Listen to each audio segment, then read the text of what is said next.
Captain Taemin watched the scanner display with quiet amazement as his ship drifted through what had once been a mighty fleet. Broken metal pieces floated everywhere around them like a graveyard of stars. Some chunks were as big as buildings, while others sparkled like deadly snow in the darkness of space. His crew worked silently at their stations as they moved deeper into the debris field. Dr. Hae-jin looked up from her science station with wide eyes. She had been studying alien languages for 20 years, but had never expected to see evidence of them scattered across space like this. The metal pieces showed two very different types of technology. Some were smooth and gray with perfect angles and straight lines. Others looked almost alive with curves and organic shapes that seemed to pulse, even though they were clearly dead. Commander Boram stood beside the captain and pointed at the main screen. A massive ship hull drifted past them slowly. It was easily 10 times bigger than their own vessel, but it had been torn in half. The inside showed multiple decks and corridors that looked like they had been home to thousands of beings. Now it was just empty space and twisted metal. The human ship continued moving through the wreckage field for hours. Every few minutes, they would pass another destroyed vessel or space station. Some looked like they had been built by master engineers, while others appeared to have been grown rather than constructed. The differences were striking, but both types showed the same thing. Whatever had happened here had been massive and violent. Taemin had been exploring space for 15 years, but he had never seen destruction on this scale. His ship was part of the first human expedition to leave their home system and venture into the wider galaxy. They had expected to find other civilizations, but not like this. The wreckage stretched for millions of kilometers in every direction. Hae-jin ran her scanners over a piece of debris that looked like it might have writing on it. The symbols were unlike anything in human databases, but she could tell they were made by intelligent beings. Some looked like mathematical equations, while others resembled biological patterns. She recorded everything she could and filed it for later study. Boram checked the tactical displays and frowned. The weapon damage on these ships was incredible. Whatever had fought here had used energy weapons far beyond human technology. Some of the metal showed signs of being hit by projectiles moving at significant fractions of light speed. Other damage looked like it had been caused by biological weapons that could eat through hull plating. Their ship approached what looked like the center of the battle zone. Here, the debris was thicker, and the destroyed vessels were bigger. Taemin could see what might have been command ships or space stations mixed in with smaller craft. Everything had been reduced to floating scrap metal and empty hulls. A signal came through their communications array. It was weak and distorted, but definitely artificial. Hae-jin worked quickly to clean up the transmission and determine its source. The signal seemed to be coming from a partially intact space station about 50 kilometers away. The station was huge but badly damaged. One whole section had been blown away, and another was venting atmosphere into space. But parts of it still had power and were sending out what appeared to be a distress call. The signal repeated every few minutes in two different formats. One was mathematical and logical, while the other seemed almost musical. Taemin made the decision to investigate. His crew had been trained for first contact situations, though none of them had expected it to happen like this. They approached the damaged station carefully while scanning for any signs of life. The results were surprising. There were definitely living beings aboard, but they appeared to be from two different species. As they got closer, they could see the station more clearly. It was obviously built by the same people who made the smooth, angular ships they had seen in the debris field, but parts of it had been modified with the organic technology from the other civilization. The combination looked strange, but somehow functional. Boram detected movement inside the station. Life support was failing in most sections, but there were still pockets where the environment was suitable for the inhabitants. The tactical officer estimated maybe 50 to 100 survivors from both species were trapped inside and unable to escape. Hae-jin studied the distress signal more carefully and realized it was actually two separate messages being broadcast simultaneously. One was a precise mathematical description of their situation and needs. The other was more emotional and seemed to be calling for help based on shared suffering rather than logical necessity. The human ship moved into docking position with the damaged station. Taemin knew this was dangerous, but they could not ignore beings in distress regardless of their species. His crew prepared their equipment and checked their universal translators. They had no idea what they were about to encounter. The airlock, connected with a section of the station that still had atmosphere. The human team put on their environmental suits and weapons just in case, but they hoped this would be a rescue mission rather than a combat situation. Taimin led the way with He-Jin and Bo-Ram close behind. The interior of the station was unlike anything they had ever seen. The corridors were built for beings much larger than humans, but they had been modified with smaller passages and different atmospheric systems. It was clear that two very different species had been trying to share the same space. They found the first survivors in what appeared to be a medical bay. Three beings that looked somewhat like large reptiles were tending to two others that resembled giant insects. All of them were injured and exhausted. When they saw the humans, they stopped what they were doing and stared in complete shock. Hyojin stepped forward slowly and activated her translator. She spoke simple words of greeting and assistance. The reptilian beings responded with precise mathematical concepts, while the insect-like creatures made complex musical sounds. Both groups seemed equally surprised by the appearance of a third species. One of the reptile beings spoke in what the translator interpreted as formal diplomatic language. It identified itself as a Kithara engineer and explained that they had been fighting the Vorthak for over 100 years. The war had finally ended not because either side had won, but because both were too exhausted to continue fighting. A Vorthak survivor made harmonious sounds that translated as a description of their species as a collective mind that had been trying to defend their territory from Kithara expansion. According to them, the Kithara saw the universe as a machine, to be optimized, while the Vorthak viewed it as a living system to be preserved. Taimin listened to both accounts and realized that neither species had any idea that other intelligent life existed beyond their conflict. They had been so focused on fighting each other that they had never looked for alternatives. The concept of a third species from outside their war zone seemed impossible to them. The humans began helping with medical treatment for the wounded survivors. Their equipment was primitive compared to what both alien species normally used, but it was functional and available. More importantly, the humans were able to work with both groups equally without taking sides. As they worked, Bo-Ram noticed something interesting about the station itself. The Kithara technology was incredibly advanced but highly specialized. The Vorthak biotechnology was equally sophisticated, but focused on completely different principles. Neither group had been able to repair damage done by the other systems because they could not understand the opposing design philosophy. The humans, however, were able to figure out both systems because they approached problems differently. Instead of trying to optimize or preserve, they simply looked for ways to make things work. Within hours, they had restored life support to several more sections of the station and freed additional survivors. Word of the rescue spread quickly through both Kithara and Vorthak communication networks. For the first time in over a century, both species were hearing about something other than war reports. The news that a completely unknown species had appeared and was helping both sides equally created confusion and curiosity throughout their remaining territories. Taimin knew that everything had changed the moment his ship had entered this debris field. Humanity had stumbled into the aftermath of a galactic war and discovered two alien civilizations that had nearly destroyed each other. Now they had to decide what to do with this knowledge and how to proceed without making the situation worse for anyone involved. Ambassador Dongwu arrived 3 days later with a full diplomatic fleet and enough supplies to help the survivors on the damaged station. He was a careful man who had spent his entire career preparing for first contact with alien species, but he had never imagined it would happen in the middle of a war zone. His ships carried translators, medical equipment, engineers, and most importantly, people trained to understand completely different ways of thinking. Engineer Yaon Su was the first to make real progress with the alien technology. She had always been good at fixing things that other people said were impossible to repair. On the station, she found herself working with systems that combined Kithara logic processors with Vorthak biological networks. Neither species understood how to maintain the hybrid systems they had been forced to create during their long conflict. The Kithara survivors watched in amazement as Yeonsu traced power connections through both electronic circuits and living tissue.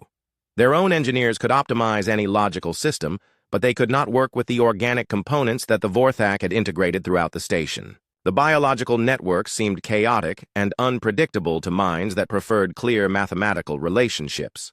The Vorthak were equally surprised when Yeon-Su began repairing their bio-neural interfaces using tools and techniques that seemed to come from pure logic rather than biological intuition. Their collective consciousness was used to growing and adapting systems naturally over time. The idea of fixing something by understanding both its logical structure and its biological needs was completely foreign to them. Admiral Kyung-ho kept his military ships at a safe distance while the diplomatic mission continued. He had studied every piece of tactical data from the debris field, and he knew that both alien species possessed weapons that could destroy human vessels with ease. The fact that they were too exhausted to fight did not mean they were harmless. His job was to protect the diplomatic team while avoiding any actions that might restart the war. Dr. Hae-jin worked around the clock to improve the translation systems. The more she studied Kithara and Vorthak languages, the more she realized how different their thinking really was. Kithara communication was based on precise logical concepts that could be expressed mathematically. Every word had exact meaning, and there was no room for interpretation or emotion. Vorthak language was completely different. They communicated through complex musical patterns that carried emotional and intuitive information along with basic facts. Their collective mind meant that much of their communication was about maintaining harmony between different parts of their consciousness rather than exchanging new information. The breakthrough came when Hae-jin realized that humans naturally used both types of communication. They could be logical and precise when needed, but they could also express emotions and intuitions that went beyond simple facts. This ability to switch between different modes of thinking allowed them to understand both alien species better than the aliens understood each other. Ambassador Dong-woo held formal meetings with representatives from both species. The Kithara sent a military commander named Overlord Thex, who approached every conversation like a strategic planning session. He wanted to know human military capabilities, territorial claims, and long-term objectives. Every question was designed to determine whether humans were potential allies, enemies, or resources to be exploited. The Vorthak sent a portion of their collective consciousness that they called Queen Mind Zik. She was more interested in understanding human emotional and social structures. Her questions focused on how humans made decisions without a shared mind, how they maintained cooperation without biological unity, and whether they could be integrated into Vorthak collective consciousness. Both alien representatives were confused when Dong-woo explained that humans were not interested in joining either side of their conflict. The concept of neutrality was difficult for them to understand because their entire civilization had been built around the assumption that there were only two ways to exist in the universe. You were either Kithara or Vorthak, logical or biological, individual or collective. The humans offered something that neither species expected: aid without conditions. They provided medical supplies, food, and technical assistance to both groups equally. They helped repair damaged equipment using hybrid techniques that combined logical analysis with biological adaptation. Most importantly, they treated both species as equally valuable rather than trying to determine which one was superior. Overlord Thex was suspicious of human motives. In his experience, no species provided assistance without expecting something in return. He assumed that humans must have hidden objectives and were using humanitarian aid as a cover for intelligence gathering or strategic positioning. His reports, back to Kithara Command, focused on trying to determine what humans really wanted. Queen Mind Zik had a different concern. The Vorthak collective consciousness was based on shared biological and emotional connections between all members of their species.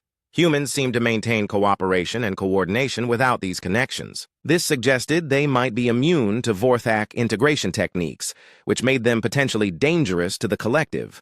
Engineer Yan-Su continued working on the hybrid systems throughout the station. She discovered that combining Kithara technology with Vorthak biotechnology produced results that were superior to either system alone. The logical processors could optimize the biological networks, while the biological components could adapt and repair the logical systems automatically. The aliens were fascinated by this discovery, but neither species could replicate Yan-Su's work. Kithara engineers could understand the logical aspects, but they could not work effectively with biological systems. Vorthak bioengineers could manage the organic components, but they struggled with the mathematical precision required for optimal logical processing. Admiral Kyung-ho received reports that both alien species were mobilizing their remaining fleets, not for war against each other, but to investigate this new human presence in their territory. Kythera ships approached from one direction using standard military formations and careful tactical positioning. Vorthak vessels came from another direction, moving in organic patterns that seemed random but were actually highly coordinated. The human admiral found himself in the middle of a very delicate situation. Neither alien fleet was hostile, but both were clearly prepared for combat if necessary. His own forces were vastly outnumbered and outgunned. The only advantage humans had was that neither alien species understood human capabilities or intentions. Dr. Hyjin made another important discovery while studying alien communications. Both species had been sending messages to other parts of the galaxy for over a century, but they had never received any responses.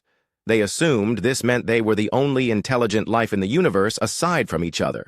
The concept that there might be many other species, somewhere beyond their territory, had never occurred to them. The humans realized they were dealing with civilizations that had become isolated by their own conflict. The Kythera and Vorthak had been so focused on fighting each other that they had stopped exploring or looking for new forms of life.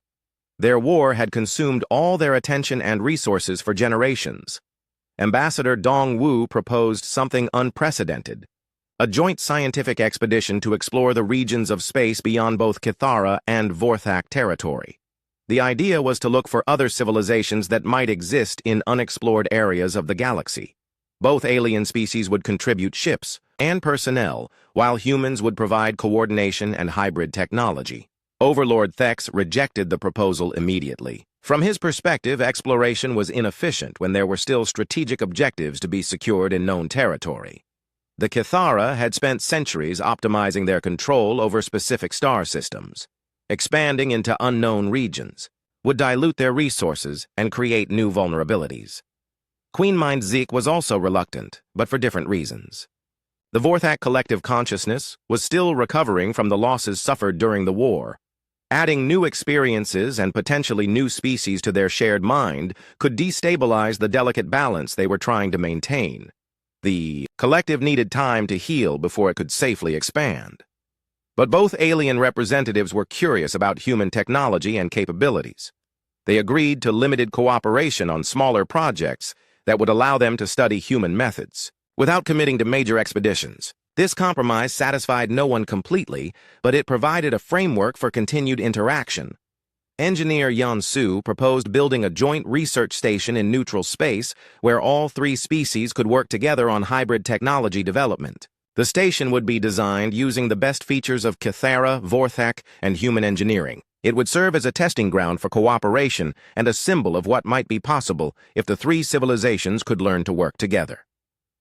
The project faced immediate obstacles. Kythera designers wanted everything to be perfectly logical and efficient.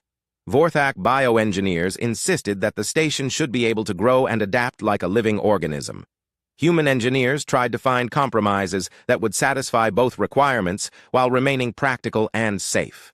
Dr. Jinwoo spent weeks analyzing the historical data that both alien species had provided about their long conflict. As a military analyst and historian, he was trained to look for patterns that others might miss. What he found in the Kythera and Vorthak records was disturbing in ways that went far beyond a simple territorial war. The conflict had not started over resources or territory, as both species claimed. It had begun when they first encountered each other and realized that their fundamental approaches to existence were completely incompatible. The Kythera saw the universe as a vast machine that needed to be understood, optimized, and controlled through logical analysis. The Vorthak viewed reality as a living organism that should be nurtured, adapted to, and harmonized with through biological intuition. Captain Sumin led reconnaissance missions to explore the outer regions of both alien territories. Her teams used advanced stealth technology to observe Kythera and Vorthak settlements without being detected. What they discovered was evidence of dozens of other civilizations that had once existed in this part of the galaxy. All of them were now extinct. The archaeological data painted a grim picture. Each extinct civilization had developed along different lines from either the Kythera or Vorthak. Some had been artistic and creative. Others had been focused on trade and commerce. A few had been explorers who valued discovery over conquest. All of them had been eliminated when they encountered one of the two dominant species. Researcher Yunji studied the cultural patterns and found that the extinctions had not been the result of deliberate genocide. Instead, both the Kithara and Vorthak had approached other species with their own worldviews and had been unable to accept alternatives. The Kithara had tried to optimize other civilizations according to logical principles. The Vorthak had attempted to integrate alien cultures into their collective consciousness. When other species resisted these approaches or offered different ways of thinking, both the Kithara and Vorthak had concluded that such resistance was evidence of fundamental flaws that needed to be corrected. Civilizations that could not be optimized or integrated were considered failures that threatened the natural order. Eventually, they were eliminated not out of hatred, but out of a sincere belief that the galaxy would be better without them. Dr. Jinwoo realized that the century-long war between Kithara and Vorthak was not really about defeating each other. It was the inevitable result of two species that could only accept one way of existing trying to share the same galaxy. Neither side could comprehend the possibility that both logical optimization and biological harmony might be valid approaches to life. The evidence suggested that this pattern had been repeating for thousands of years. The Kithara and Vorthak would expand their territories, encounter other civilizations, and eventually eliminate anything that did not fit their rigid categories. Then they would encounter each other again and resume their conflict until both sides were exhausted. During the recovery periods, new civilizations would develop, only to be destroyed in the next cycle. Captain Su Min discovered something even more troubling during her exploration missions. Both alien species maintained detailed databases of extinct civilizations, but they viewed these records very differently. The Kithara saw them as examples of inefficient systems that had been properly optimized out of existence. The Vorthak considered them to be incompatible organisms that had been correctly excluded from the galactic ecosystem. Neither species showed any regret about the extinctions. They had convinced themselves that eliminating alternatives was necessary for stability and progress. The concept that diversity might be valuable or that different approaches to existence could coexist peacefully was completely foreign to their thinking. Researcher Yunji found evidence that several extinct species had tried to mediate between the Kithara and Vorthak during previous conflicts. These civilizations had developed technologies and social systems that combined logical and biological approaches. They had attempted to serve as bridges between the two incompatible worldviews. The mediation attempts had failed catastrophically. Both the Kithara and Vorthak had viewed these hybrid civilizations as dangerous aberrations that threatened the natural order. Species that tried to combine logical and biological approaches were seen as confused, unstable, and potentially corrupting to pure systems. They were eliminated even faster than civilizations that simply chose one approach or the other. Dr. Jinwoo compiled his findings into a comprehensive report that shocked the human leadership. The galaxy was not just recovering from a war. It was trapped in a destructive cycle that had been going on for millennia. The Kithara and Vorthak were not evil, but they were so locked into their opposing worldviews that they could not tolerate alternatives. Any civilization that developed in their territory would eventually be forced to choose between logic and biology, and any that refused to choose would be destroyed. Ambassador Dongwu faced a terrible decision.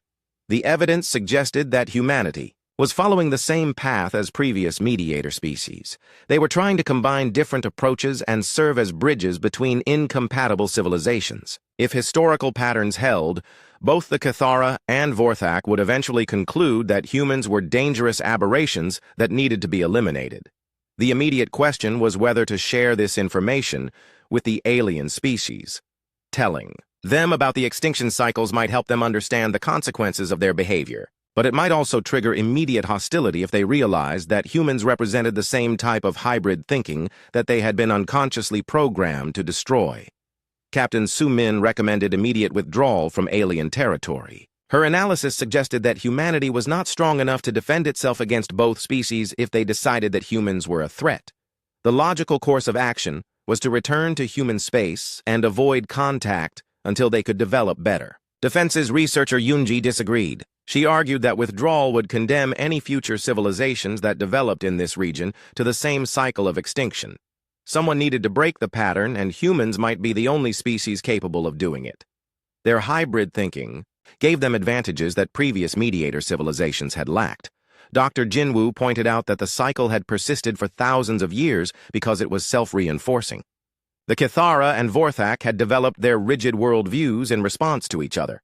Each species became more extreme in their approach because they were constantly fighting an enemy that represented everything they opposed. The conflict had pushed both civilizations away from moderation and toward absolute positions.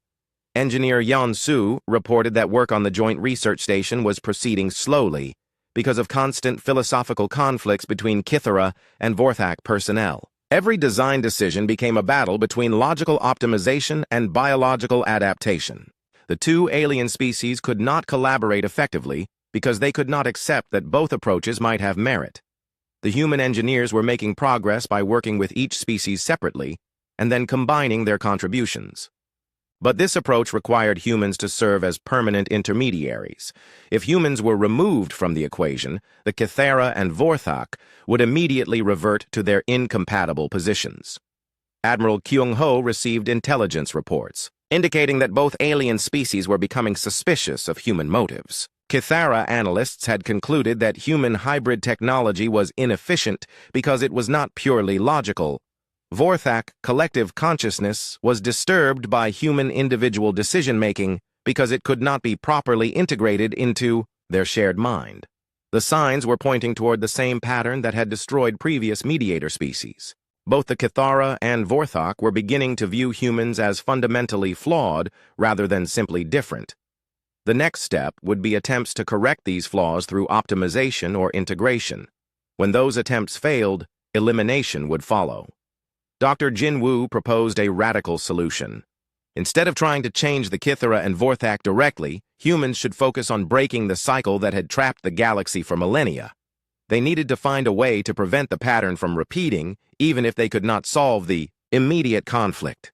The key insight was that the cycle persisted because both species had forgotten that alternatives were possible. They had eliminated so many other civilizations that they could no longer imagine different ways of thinking.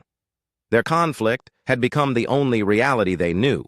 Researcher Eunji suggested that humans should document and preserve the evidence of extinct civilizations. Instead of hiding the historical patterns, they should share them with both species in a way that demonstrated the value of diversity. The goal was not to convince the Kithara and Vorthak to change immediately, but to plant seeds of doubt about their assumptions. Captain Sumin worried that revealing the truth about the extinction cycles would trigger immediate retaliation against humanity. Both alien species had committed to eliminating hybrid civilizations in the past. Learning that humans knew about these extinctions and were specifically trying to break the cycle could provoke an immediate attack. Ambassador Dong-Wu realized that humanity was at a critical decision point. General Wu Jin received authorization to implement the most ambitious project in human history. Instead of choosing between withdrawal and direct confrontation, humanity would attempt to create a third option that neither the Kithara nor Vorthak had ever considered. The integration protocol was designed to demonstrate that logical optimization and biological harmony could coexist without conflict. Scientist Mi Young worked with teams of engineers to design the Harmony stations. These would be massive space habitats that used hybrid technology, combining the best features of Kithara computational systems and Vorthak biological networks. The stations would be more efficient and adaptable than anything either alien species had created alone, proving that cooperation produced superior results to conflict. The first challenge was convincing both alien species to allow humans to build experimental stations in neutral space. The Kithara were suspicious because the hybrid technology was not purely logical. They could not understand how systems that included biological components could be optimized properly. The inefficiency of organic elements seemed to violate fundamental principles of good design. The Vorthak had different concerns about the Harmony stations. Their collective consciousness was disturbed by technology that combined biological networks with artificial logical processors. They worried that the artificial elements would corrupt the natural harmony of biological systems. The mixture of organic and synthetic components seemed unnatural and potentially dangerous. General Wu Jin addressed both concerns by proposing a series of small demonstration projects. Instead of building massive stations immediately, humans would create smaller facilities that could be easily studied and evaluated by both alien species. Each project would focus on solving specific problems that both civilizations faced. The first demonstration involved repairing damaged ships from the recent war. Both Kythera and Vorthak vessels had suffered damage that their own engineers could not fix because the damage crossed the boundary between logical and biological systems. Human teams used hybrid repair techniques that treated damaged ships as integrated systems rather than collections of separate components. Pilot Jae-sung became the first human to fly ships equipped with hybrid technology. His vessel combined Kythera computational systems for navigation and tactical analysis with Vorthak biological networks for adaptation and environmental response. The result was a ship that could think logically and adapt intuitively at the same time. The breakthrough came during a patrol mission when Jae-sung encountered a skirmish between Kythera and Vorthak forces. Both sides were fighting over a damaged space station that contained valuable resources. The Kythera wanted to optimize the station for maximum efficiency. The Vorthak planned to integrate it into their biological network for adaptive growth. Instead of choosing sides or retreating, Jae-sung did something unprecedented. He flew his hybrid ship directly between the two fleets and began demonstrating flight patterns that required both logical calculation and biological intuition. His maneuvers were mathematically precise but also organically fluid. Neither alien fleet could predict or counter his movements because they required a combination of thinking styles. The demonstration had an unexpected effect on both alien crews. Kythera pilots tried to analyze Jae-sung's flight patterns using pure logic, but they could not account for the intuitive adaptations he made in response to changing conditions. Vorthak pilots attempted to match his organic flow, but they could not understand the mathematical precision that allowed him to maintain perfect positioning. Both fleets stopped fighting and began studying the human pilot instead. For the first time in their history, they were seeing an approach to flight that was neither purely logical nor purely biological, but somehow both at the same time. The concept challenged fundamental assumptions about how movement and navigation should work. Medic Hae-won established the first interspecies medical facilities on the demonstration stations. She discovered that treating Kythera and Vorthak patients required completely different approaches. Kythera physiology was based on precise biological systems that could be analyzed and optimized like machines. Vorthak biology was integrated into their collective consciousness and could not be treated without considering the mental and emotional state of the entire hive. Human medical techniques proved effective for both species because they combined technological precision with biological adaptation. Hae-won used advanced diagnostic equipment to analyze Kythera physiology with mathematical accuracy. At the same time, she developed intuitive treatment methods that worked with Vorthak biological networks instead of trying to override them. The medical success attracted attention from both alien governments. Kythera officials were impressed by the efficiency of hybrid diagnostic systems. Vorthak collective consciousness appreciated treatment methods that harmonized with their biological unity. Both species began requesting human medical assistance for conditions that their own doctors could not treat effectively. Scientist Mi Young made a crucial discovery while studying the hybrid systems on the demonstration stations. The combination of logical and biological components did not just add the strengths of both approaches. It created entirely new capabilities that neither approach could achieve alone. The hybrid systems could solve problems that were impossible for purely logical or purely biological technology. The discovery challenged the fundamental assumptions of both alien civilizations. The Kythera had always believed that logical optimization was the best possible approach to any problem. The Vorthak were convinced that biological harmony was the most natural and effective way to organize systems. The evidence from the hybrid stations suggested that both species had been limiting themselves unnecessarily. General Wu Jin expanded the demonstration program as word of the successes spread throughout both alien territories. More harmony stations were built in different locations, each one designed to address specific challenges that the Kythera and Vorthak faced. The stations became symbols of cooperation and proof that alternatives to conflict were possible.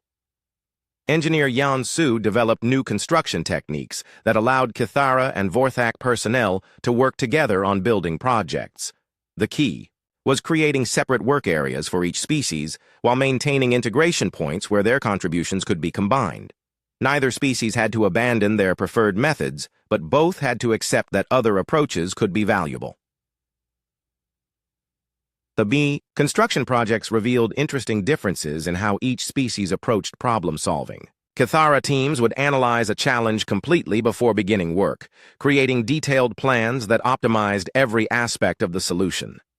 Vorthak teams would start with basic biological principles and allow their solutions to grow and adapt. As they worked, human coordinators learned to combine both approaches by having Cathara teams create logical frameworks while Vorthak teams developed adaptive implementations. The results were structures that were both optimally designed and naturally resilient. The buildings could function efficiently under normal conditions and adapt automatically when circumstances changed. Pilot Jae-sung trained other humans to fly hybrid ships and began offering flight instruction to alien pilots who were curious about the new techniques. The training programs became informal cultural exchange opportunities where Cathara, Vorthak, and human personnel could interact without the pressure of formal diplomatic negotiations. The flight training revealed how deeply the logical versus biological divide affected both alien species. Cathara pilots struggled with intuitive responses because they had been trained to rely only on calculated analysis. Vorthak pilots had difficulty with precise mathematical navigation because they were accustomed to flowing with biological currents rather than following predetermined paths. Human pilots served as bridges between the two approaches, helping alien students understand concepts that their own species could not teach them. The classes became popular because they offered both species new capabilities while respecting their fundamental nature. Nobody was forced to abandon their preferred thinking style, but everyone learned that other styles could be useful. Medic. HFY expanded her medical programs to include joint research projects where Cathara and Vorthak doctors could study human techniques. The research revealed that many medical problems faced by both species could be solved more effectively using hybrid approaches that combined logical analysis with biological adaptation. The medical collaboration was particularly significant because it addressed problems that had developed during the long war between the two species. Cathara soldiers suffered from stress-related disorders that their logical medical systems could not treat effectively.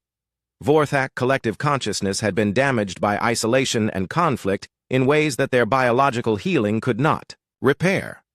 Human medical techniques offered solutions because they treated individuals as integrated systems that included both logical and biological components. Cathara patients could be helped using precise therapeutic interventions, combined with intuitive understanding of their emotional needs. Vorthak patients benefited from treatments that supported their collective connections while addressing their individual biological requirements. President Saiwoo was meeting with the newly formed Galactic Council when the emergency alerts began broadcasting across all communication networks. An ancient automated weapon system had activated somewhere in the outer regions of the galaxy and was beginning systematic attacks on any civilization it could detect. The weapon had been dormant for thousands of years, but something had triggered its activation protocols. Admiral Tae-min, who had been promoted after his successful first contact mission, took command of the combined response fleet. For the first time in their history, Cathara and Vorthak ships were working together under unified command. The crews were nervous and suspicious, but they recognized that the automated weapon system threatened both species equally. Dr. Hee-jin led the communication team that was trying to establish contact with the weapon system.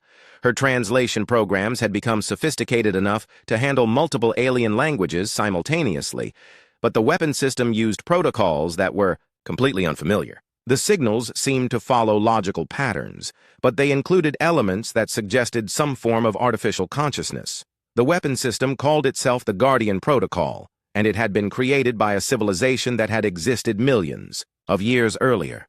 Its purpose was to prevent any species from achieving galactic dominance by eliminating civilizations that reached certain technological thresholds. The ancient builders had apparently destroyed themselves through warfare and had programmed the Guardian to prevent other species from making the same mistakes. Young-suk was only 12 years old, but she had grown up on one of the Harmony stations, and she spoke 3 languages fluently. Her childhood among humans, Cathara and Vorthak, had given her a unique perspective that combined logical analysis, biological intuition, and human creativity. She was the first person to notice that the Guardian Protocol's communication patterns included elements from all 3 approaches. The Guardian had been monitoring galactic civilizations for millions of years.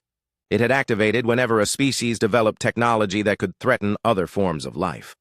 Throughout history, it had eliminated dozens of civilizations that had become too powerful or too aggressive. The Kithara and Vorthak had survived, only because their conflict had prevented either species from achieving complete dominance. Admiral Taemin discovered that conventional military tactics were useless against the Guardian Protocol. The weapon system used technology that was far beyond anything that humans, Kithara, or Vorthak possessed. It could destroy entire fleets with ease, and it seemed to be able to predict and counter any strategic approach that relied on pure logic, or pure biological adaptation. The Guardian was particularly dangerous because it had learned from every civilization it had encountered over millions of years. It understood how logical species would respond to threats and how biological species would adapt to changing conditions. Its countermeasures were designed to neutralize both types of thinking before they could develop effective responses. Dr. Hyejin made a breakthrough when she realized that the Guardian Protocol was not just a weapons system. It was also a sophisticated intelligence that had been programmed with the values and fears of its long-dead creators. The ancient civilization had been destroyed by a conflict between logical and biological approaches similar to the war between Kithara and Vorthak. The Guardian had been programmed to recognize the signs of civilizations that were heading toward the same type of destructive conflict. It was designed to eliminate species before they could develop the technologies and attitudes that would lead to galactic warfare. The irony was that the Guardian itself represented the ultimate expression of the binary thinking that had destroyed its creators. Young-suk suggested something that none of the adult strategists had considered. Instead of trying to fight the Guardian Protocol or negotiate with it, they should try to demonstrate that the galaxy had evolved beyond the patterns that the weapon system was designed to prevent. The key was showing the Guardian that cooperation between different approaches was not only possible, but actually superior to conflict. President Saiwoo authorized a desperate gambit based on Young-suk's insight. Instead of hiding the cooperation between humans, Kithara, and Vorthak, they would make it as visible as possible. The combined fleet would approach the Guardian Protocol using hybrid tactics that demonstrated logical analysis, biological adaptation, and human creativity working together. The approach was extremely risky because it required all three species to trust each other completely. Kithara commanders had to accept tactical decisions based on biological intuition and human creativity rather than pure logical analysis. Vorthak collective consciousness had to coordinate with artificial intelligence systems and individual decision-makers. Human coordinators had to integrate approaches that were fundamentally different from their own thinking. Admiral Taemin led the fleet using formation patterns that had never been attempted before. The ships moved with mathematical precision when approaching the Guardian Protocol, but they also flowed organically in response to the weapon system's adaptive countermeasures. The tactics required constant communication and adjustment between species that had been enemies for centuries. Dr. Hyejin established communication with the Guardian Protocol using translation techniques that combined logical programming languages, biological communication patterns, and human linguistic creativity. For the first time in its existence, the Guardian encountered a civilization that could speak to it, using multiple forms of intelligence simultaneously. The Guardian Protocol was confused by the approach because it had been programmed to recognize only two types of civilization, those that used logical optimization and those that relied on biological adaptation. The concept of a multi-species alliance that combined different approaches was outside its original parameters. The weapons system began running diagnostic routines to determine how to classify the new threat. Young-suk convinced the adult commanders to let her participate in the communication attempt.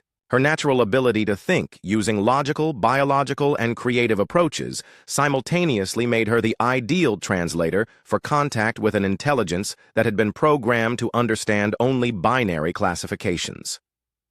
The breakthrough came when Young-suk explained to the Guardian Protocol that the galaxy had developed beyond the conditions that existed when the weapons system was created. The binary conflict between logic and biology that had destroyed the Guardian's creators no longer represented the only possible future for galactic civilization. The Guardian Protocol had been monitoring the galaxy for millions of years, but it had never encountered a stable multi-species cooperation that lasted longer than a few generations. Every previous alliance had eventually collapsed into the same logical versus biological conflicts that had destroyed earlier civilizations. The current cooperation between humans, Kithara and Vorthak, was unprecedented in galactic history.